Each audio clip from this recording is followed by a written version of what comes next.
Even good things can be enhanced. The Orient Bambino is the model watch enthusiasts recommend when a newbie asks for an affordable automatic watch, and very often after the recommendation they buy one for themselves. Now the Japanese brand has released a new model with 4 variants. They follow the classic line of the Bambino as a hassle-free dress piece, but in my humble opinion, now they went the last mile. Specifications first. We have an automatic watch with a case diameter of 38.4 millimeters, a length lug to lug of 44 millimeters and a thickness of 12. Lug width is 20. The watch has a mineral glass crystal and is powered by the in-house caliber F6222 with a power reserve of 40 hours. The water resistance is indicated with 30 meters. The watch comes on a leather strap and the price is around 350 euros or 290 US dollars. That only as a rough orientation because you find Bambinos in every big watch shop around the world with different tags. So it's definitely possible to find it even cheaper, to find it with a discount code, etc. So let's have a closer look. With last mile, I mean mainly the small seconds. We're in the genre dress watch and we have a model that wants to look vintage. The small seconds layout comes from old pocket watches and was transferred to the first wrist watches simply because they used the same movements. So historically it makes sense and it adds so much. To be honest, I personally find the quote-unquote regular Bambinos okay, but sometimes a bit bland or empty because of a relatively large dial with very few elements on it. This is here clearly enhanced.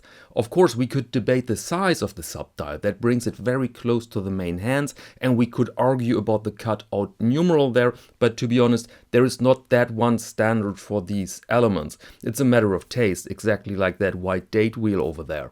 And with last mile, I also mean the numerals. It's so hard to use Roman numerals on a watch. They can look outdated, boring and dusty because we have to see Roman numerals come exactly like Arabic numerals in different fonts with different sizes, spacings and so forth.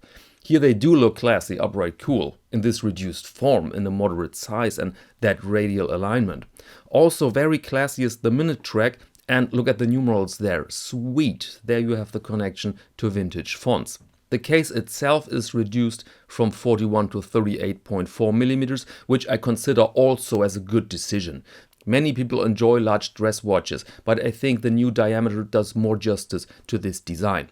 The case also has an exhibition case back, which I find totally unnecessary because this is a basic movement. It's reliable, but comes with a rather big tolerance of plus 25 and minus 15 seconds a day, and it's not exactly handsome. But we should respect that this very often is the first watch for somebody, and that person might be still blown away by the fact that there is something like a self-winding watch, and then he or she wants to see it, fully understandable. And the movement of course demonstrates that our debate about the nature and the value of an in-house movement is, well, complicated.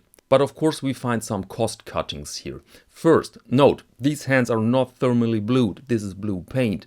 And also note that a mineral crystal isn't a good option in times where sapphire counts as the gold standard, even in the cheaper segments. The strap, I can tell you from experience, is cheap and looks very artificial, but that's an easy fix. And so overall a very nice offer from Orient and another good recommendation to give in case somebody asks you which watch he should buy. And after the recommendation you can buy one for yourself. And now allow me to close this episode. Thank you very much and see you next Monday for Watch of the Week.